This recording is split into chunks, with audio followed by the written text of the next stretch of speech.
Okay, so you want to own a Formula One team. The scream of a V6 hybrid engine hitting 15,000 RPM. Your name on the garage wall in the paddock. A driver in your colors standing on a podium with the anthem playing. That's the picture. That's what the highlight reels sell you, and it's not entirely a lie. Here's what those highlight reels don't show you. The team principal explaining to the board why a single crash in Monaco just cost more than most people's houses. The engine supply invoice that arrives whether you finish first or last. The fact that most F1 teams have lost money for most of their history, and some of the most famous names in the sport's story have come within a season of disappearing entirely. There's a number that governs almost everything in this sport now. It's called the cost cap, and for the current season, it sits at $215 million a year. A hard ceiling on what any team is allowed to spend on the car itself, regardless of how much money its owner has. By the end of this, you'll understand exactly why that cap exists, why it hasn't made the sport cheap, who actually gets paid before the team owner sees a dollar, and why a business that routinely loses money on paper just had its franchises valued in the billions. Before we get into the numbers, talk to anyone who's worked in an F1 paddock for more than a season, and they'll tell you the same thing about this sport. It doesn't have customers in the traditional sense. It has a grid with a fixed, tightly controlled number of teams, and getting a seat at that table is harder than almost anything else in professional sports. Here's what a Formula One team actually is, because most people picture just the car and the driver. A team, officially called a constructor, designs and builds its own chassis, often partners with an engine manufacturer for the power unit,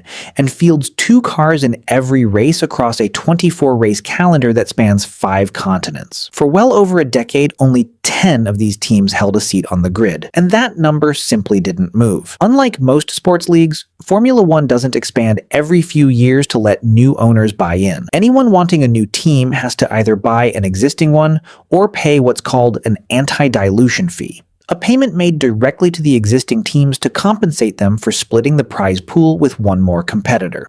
In 2025, General Motors finally became the first company in over a decade to successfully buy their way onto the grid with a new entry, Cadillac, and the price of admission was $450 million, paid straight to the 10 teams already there, before a single component had been built. That fee didn't buy an engine, a driver, or a single point of championship standing. It bought the right to exist on the grid starting the following season. So for almost anyone entering this sport today, the real path in is buying an existing team. And here's where the price tags start to look less like sports franchises and more like small countries' GDP. There's a saying among people who've worked inside this paddock for years that captures the whole business better than any spreadsheet could. You don't buy a Formula One team to make money. You buy it because losing your seat at the table is impossible to replace. But the purchase price is really just your entry ticket. It's the down payment on a business with one of the strangest cost structures in professional sports. Here's where the cost cap comes from, and here's why it exists. Before it was introduced in 2021, the wealthiest teams could simply outspend everyone else into oblivion, with the top spenders reported to have poured several $100 million into a single season chasing championships, an amount most of the grid couldn't dream of matching. The sport's governing body introduced the cap specifically to stop that arms race from destroying competitive balance and from bankrupting the smaller teams trying to survive against it. The cap started lower, around $145 million, and has climbed steadily since, most recently jumping sharply to its current $215 million level as new technical regulations brought previously excluded costs under the same ceiling. The cap covers the car, the trackside operations, and most of the engineering staff. What it doesn't cover is almost as important as what it does. Driver salaries sit entirely outside the cap. A top driver can command a salary well into the tens of millions a year on their own, and that's before bonuses. The top personnel, marketing costs, and legal expenses also sit outside the cap. So a team's real total spend, including everything, routinely runs well past $250 million a year once you count what the cap doesn't touch. And here's a fact that stops most first-time fans cold. A single carbon fiber front wing, the small aerodynamic component at the very front of the car, can cost more than a brand new luxury SUV. And teams go through dozens of them across a season. A steering wheel, the one piece of the car a driver actually holds, can cost more than most people's entire car in the driveway. These aren't the exotic outliers of the sport. They're routine line items on a parts order. And that's before the engine. Teams that don't build their own power unit have to buy one from a manufacturer, And that's not a small parts order. A single season of engine supply from a top manufacturer runs into the tens of millions of dollars. And that's a fixed cost that exists before a single lap is driven in anger. A single significant crash, the kind where a car hits a wall hard enough to destroy the chassis, can cost a team over $1 million in a single incident, sometimes several times, that if it takes out a spare chassis's worth of components too. Multiply that across a 24-race season with 2 drivers, and crash damage alone has ended up being a meaningful, budgeted for line item in more than one team's annual plan. Then there's the part that doesn't show up on race weekend at all: personnel. A competitive F1 team employs somewhere between 500 and 1,000 people, most of them not mechanics standing trackside, but engineers, aerodynamicists, and designers working year-round at a factory most fans never see. Payroll for a team of that size, even before the star driver salaries, commonly runs into the tens of millions annually. Add the logistics of shipping an entire operation, cars, equipment, personnel, to 24 races across 5 continents every single year, and you're looking at freight and travel costs alone in the tens of millions. Added up, the car itself under the cap, the engine supply, the driver salaries sitting outside the cap, the factory payroll, the travel logistics, and you land at a total operating cost that, for a competitive midfield team, commonly runs between $250 and $350 million a year. For the top teams, that number climbs well past that. Here's the part that separates this from almost every other asset we've covered on this channel. Unlike a yacht, this is a genuine business with a real revenue model, but the way that money gets split is unlike almost anything else in sports. It works through what's called the Concord Agreement. This is the private contract between Formula One's commercial rights holder and the teams, and it governs how the sport's total revenue gets divided every year. The prize pool comes primarily from broadcast rights, race hosting fees paid by the countries and cities that host each Grand Prix, and sponsorship of the championship itself. That combined pool typically runs over $1 billion a year, split largely based on where each team finished in the previous season's championship. But here's where it gets genuinely strange.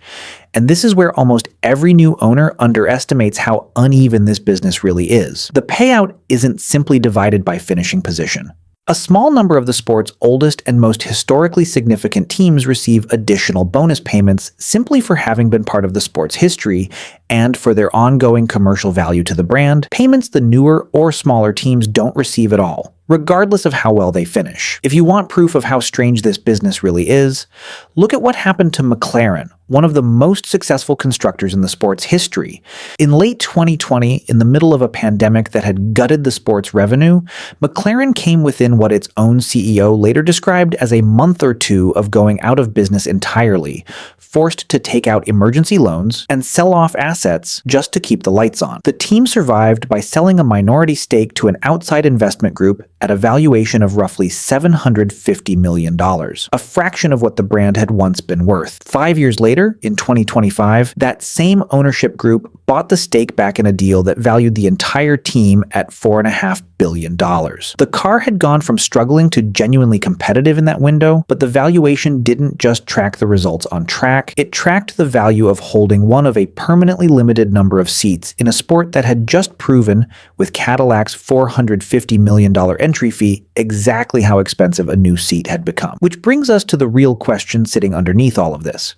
If most teams spend well over $250 million a year and only a handful are genuinely profitable from racing revenue alone, where does the money actually go? And who's actually making money in this business? Here's the honest answer. Almost everyone except the midfield and backmarker teams. The commercial rights holder collects broadcast and hosting revenue regardless of how competitive any given season is. The engine manufacturers collect their supply fees whether their customer team finishes 4th or 14th. The host cities collect hosting fees under multi-year contracts locked in years in advance. Title sponsors pay for logo placement and hospitality access under contracts signed regardless of results. The star drivers collect their salaries, which sit entirely outside the cost cap, win or lose. Everyone in this chain gets paid on a contractual, predictable basis. The team fighting for 4th through the back of the grid is the only party whose actual profit depends on where the car crosses the line. Let's build the two honest scenarios because this is where the real picture comes into focus. In the good year, your team finishes 4th in the Constructors' Championship, a genuinely strong midfield result your engineers have chased for 3 seasons. Your share of the prize pool comes in around $100 million. The kind of number that finally justifies the years of investment. A renewed title sponsorship deal adds another $30 million, and a couple of smaller sponsor renewals bring in $20 million more. Total revenue for the year lands around $150 million. Against total costs of around $260 million once you include driver salaries and everything outside the cap, you're still running a real loss on paper, but the team's on-track performance keeps morale high, sponsors interested, and the valuation climbing regardless. And then, in a single unlucky weekend, everything changes. In the bad year, your lead driver is involved in a first-lap collision that destroys the chassis in back-to-back races, costing over $2 million in repairs. A power unit failure mid-season forces an unplanned component change that triggers a grid penalty, and the team slides from 4th to 7th in the standings by season's end, a drop that cuts the following year's prize pool payout by tens of millions of dollars. A sponsor doesn't renew after a disappointing season. Total revenue falls to around $100 million, while costs stay roughly the same, since payroll and engine supply contracts don't shrink just because results got worse. The loss for the year balloons past $130 million. That gap, the difference between finishing 4th and finishing 7th, running into tens of millions of dollars in prize money alone, is the entire story of Formula One team ownership condensed into one number. And unlike most businesses, that gap isn't primarily about how well you're managed. It's about a handful of races, sometimes a handful of corners, where a driver either finds 3 extra tenths of a second or doesn't. So here's the honest question. If most teams lose money most years, and the ones who do turn a profit are the exception rather than the rule, why do billionaires keep lining up to buy in, and why do the valuations keep climbing anyway? The answer, once you strip away the trophies, is the same answer that shows up again and again in this series when the operating numbers don't work. It isn't really about the racing, it's about owning one of a permanently scarce number of seats at the most exclusive table in global motorsport. A seat that literally cannot be created by anyone with enough capital alone, as Cadillac just proved for $450 million and a decade of waiting. People think they're buying a racing team. The smartest owners know they're buying something far rarer. Permission to stay on the grid.